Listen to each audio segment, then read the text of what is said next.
Hello students, hope you all are safe and sound. I am Shruti Sinha and I would like to welcome you all to the virtual lecture. In this lecture, we will see the different types of array. Particularly, we will focus on one-dimensional array and its functions. So let's get started.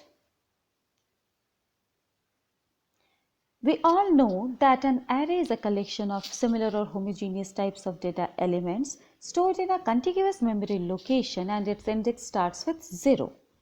So array can be categorized in three parts: one-dimensional array, which is also known as 1D array, two-dimensional array, which is also known as 2D array, and multi-dimensional array. Let's see some examples of one-dimensional array, two-dimensional array, and three-dimensional or multi-dimensional array. यहाँ हम देख सकते हैं one-dimensional array में there is only one row. तो one dimensional array में जितने भी एलिमेंट्स होते हैं वो एक लिस्ट के फॉर्म में होते हैं, इधर वो रोज के फॉर्म में हो या वो कॉलम के फॉर्म में हो. So here we can see in one dimensional array there is only one row which contains 6 integer values. In two-dimensional array there is rows as well as the columns. So two-dimensional arrays में rows and columns दोनों ही होते हैं. So यहाँ पे we can see कि 3 rows हैं and 3 columns हैं. And in multi-dimensional array there are multiple rows and multiple columns. 2D array is also a multi-dimensional array. So let's see some very important points about array. The rules of variable naming convention apply to array names. जैसे हम लोग दूसरे simple variable को name करते हैं और उसके जितने भी रूल्स होते हैं वही सारे रूल्स एरे वेरिएबल को डिक्लेयर करने के लिए यूज़ किए जा सकते हैं. जब भी हम लोग एरे वेरिएबल डिक्लेयर करते हैं वहाँ हम लोग data type, name of the array and size of the array, ये तीनों पार्ट लिखते हैं. एरे जब भी हम लोग डिक्लेयर कर रहे हैं तो वो भी एक वेरिएबल है, और जब भी आप एक वेरिएबल को डिक्लेयर करते हैं वो तभी मेमोरी में according to the data type एक स्पेस बना लेता है, स्पेस को ऑक्यूपाई कर लेता है. तो जैसे ही हम लोग एरे वेरिएबल डिक्लेयर करते हैं वैसे ही मेमोरी में एक मेमोरी लोकेशन ऑक्यूपाई हो जाता है, और वो मेमोरी जो है उसका साइज डिपेंड करता है साइज ऑफ द एरे पर. एरे के फर्स्ट एलिमेंट का सबस्क्रिप्ट और इंडेक्स नंबर हमेशा 0 होता है, जिसे हम 0th एलिमेंट भी कह सकते हैं. Highest subscript of array always less than the number of elements. जितने भी नंबर ऑफ एलिमेंट्स एरे के हैं उससे हमेशा ही एक लेस दैन होता है उसका हाईएस्ट सबस्क्रिप्ट. सपोज अगर हमारे पास 5 इंटीजर वैल्यूज़ हैं तो उसका फर्स्ट इंडेक्स नंबर 0 होगा और last index number 6 - 1 which will be 5. अगर हमारे पास 5 एलिमेंट्स हैं तो इंडेक्स 0 से स्टार्ट होकर के 4 होगा. अगर हमारे पास 10 इंटीजर नंबर्स हैं तो इंडेक्स 0 से स्टार्ट होकर के 9 तक जाएगा. यहाँ हम एग्जाम्पल देख सकते हैं जिसमें हमने एरे वेरिएबल के एड्रेस को शो किया है. यहाँ एरे वेरिएबल के फिजिकल एड्रेस को भी शो किया गया है. These are the physical address of the array.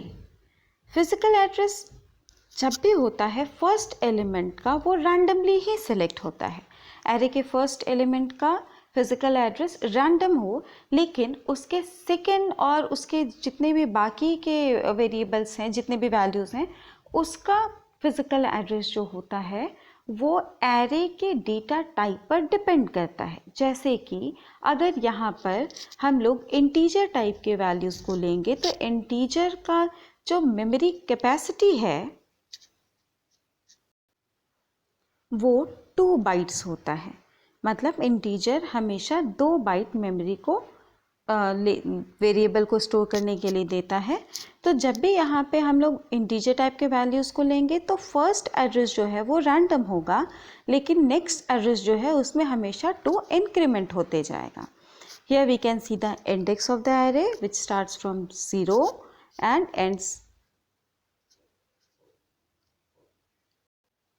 with 4, which is 1 less than the total number of elements of array.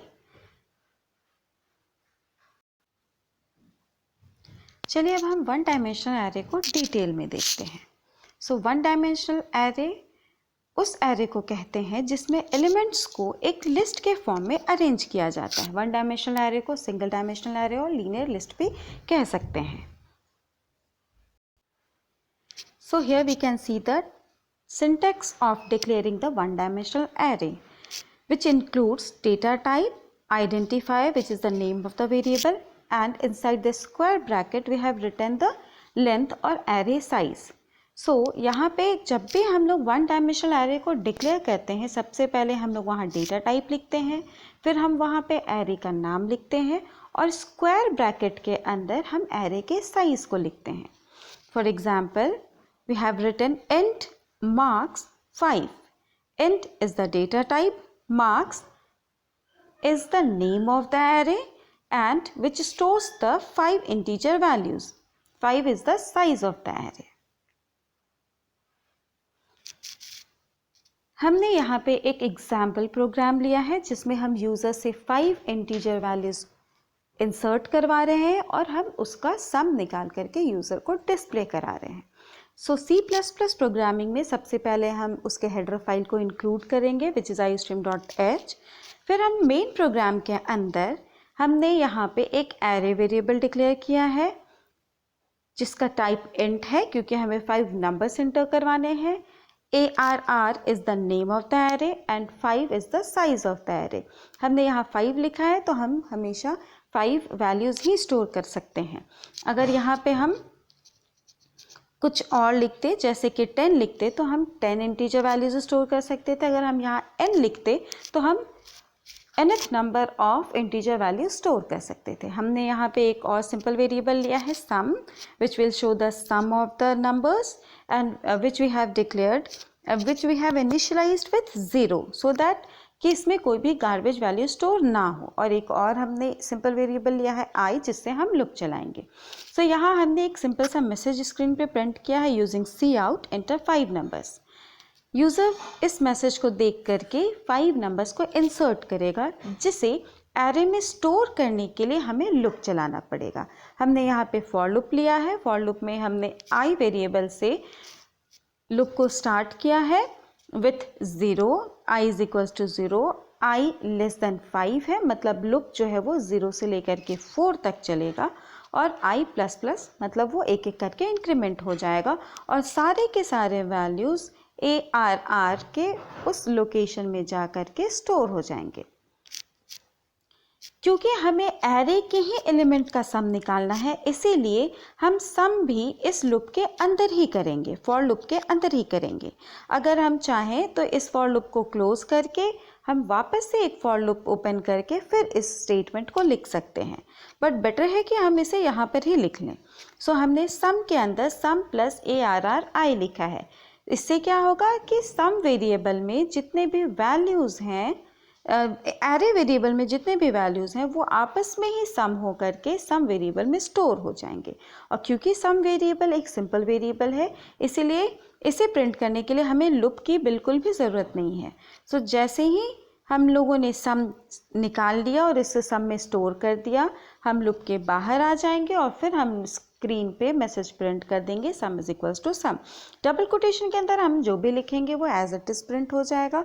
और यहाँ हमने सम लिखा है. सम लिखने से जो भी सम वेरिएबल के अंदर डेटा स्टोर्ड है वो यहाँ पर सम हो जाएगा और वो डिस्प्ले हो जाएगा. सो आउटपुट में हम देख सकते हैं, आउटपुट में सबसे पहले डिस्प्ले होता है एंटर 5 नंबर्स. यूज़र ने 5 नंबर्स डाला है और फिर उसका यहाँ पर सम निकाल दिया गया है.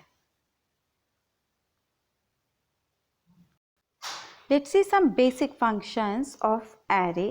First is traversal.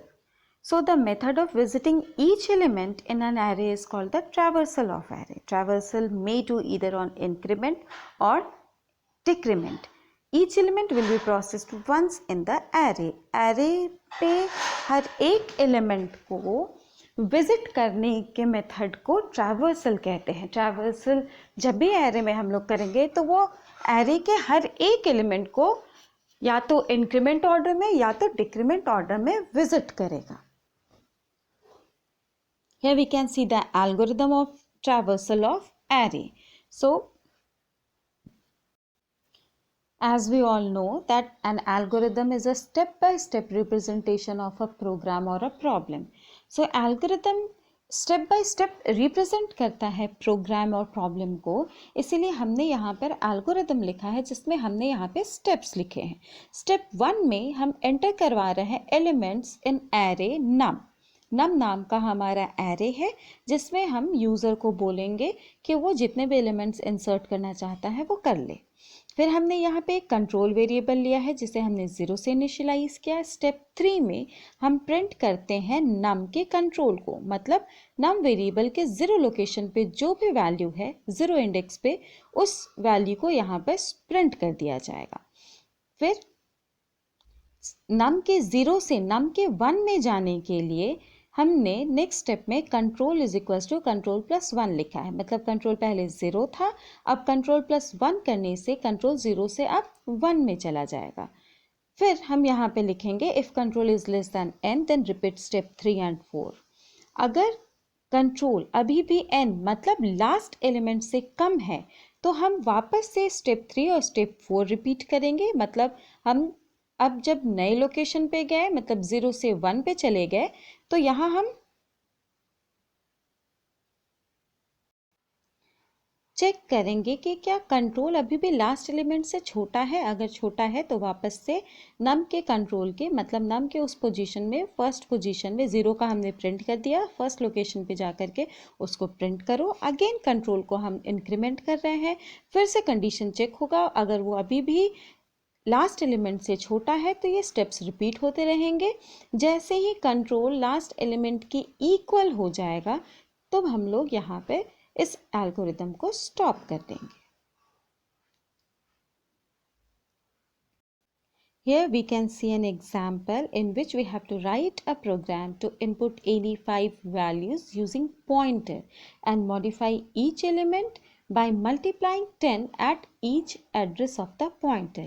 यहाँ हमने एक प्रोग्राम बनाया है जिसमें हम पॉइंटर की मदद से 5 वैल्यूज़ को इंसर्ट कर रहे हैं और उसे मॉडिफाई कर रहे हैं। तो हमने यहाँ पे एक पॉइंटर वेरिएबल लिया है। पॉइंटर वेरिएबल ऐसा वेरिएबल है जो दूसरे वेरिएबल के एड्रेस को स्टोर करता है। तो यहाँ हमने एक पॉइंटर वेरिएबल लिया है जिसका डेटा टाइप डबल है और asterisk is the symbol for pointer, ptr नाम का पॉइंटर है। हमने यहाँ पे यूज़र को मैसेज प्रिंट किया इनपुट द पॉइंटर वैल्यूज़। उस वैल्यूज़ को स्टोर करने के लिए हमने वापस से लूप चलाया है और हमने उसे स्टोर किया है पॉइंटर वेरिएबल के हेल्प से।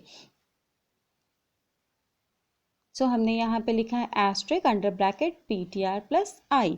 तो ये एक एक लोकेशन मूव होते जाएगा और फिर सारे वैल्यूज़ उसमें स्टोर हो जाएंगे।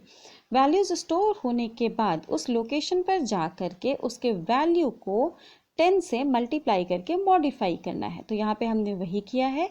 ये स्टेटमेंट लिखने से जितने भी वैल्यूज़ हैं, values stored in the pointer, वो वैल्यूज़ जो है वो 10 से मल्टीप्लाई होकर के वापस उसी लोकेशन पे स्टोर हो जाएगा।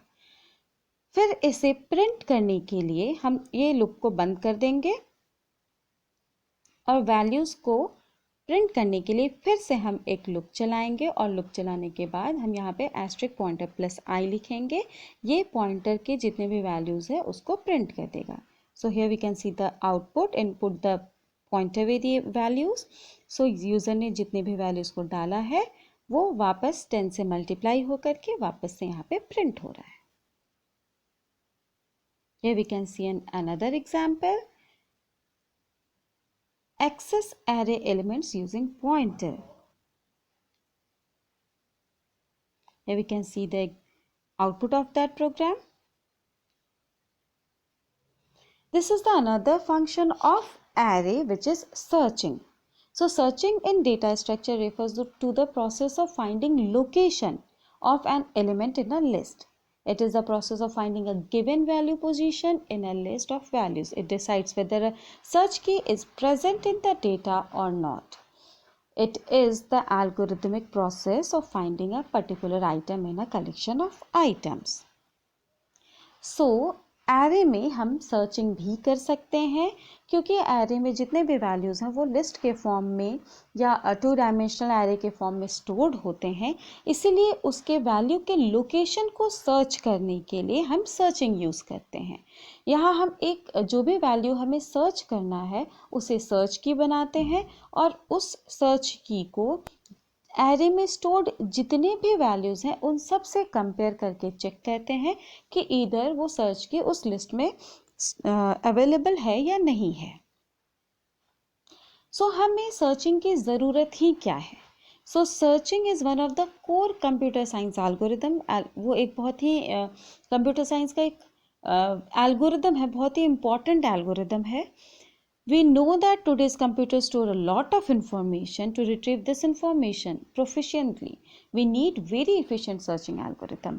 हम जानते हैं ऑलरेडी कि कंप्यूटर में बहुत सारे वैल्यूज़ और डेटाज अब स्टोर होते हैं, तो उन सारे डेटा और जितने भी वैल्यूज़ हैं उनको एक पर्टिकुलर ऑर्डर में या जैसा भी हमारा रिक्वायरमेंट है उसके लिए उसको सर्च करने, उस डेटा को रिट्रीव करने के लिए हमें एल्गोरिदम चाहिए होता है, और वो एल्गोरिदम सर्चिंग एल्गोरिदम होता है। तो सर्चिंग दो तरीके के होते हैं, linear search and binary search. Here we can see the difference between linear search and binary search. We will discuss these techniques in our next lecture. Thanks for watching the video. Thank you guys so much. Bye bye.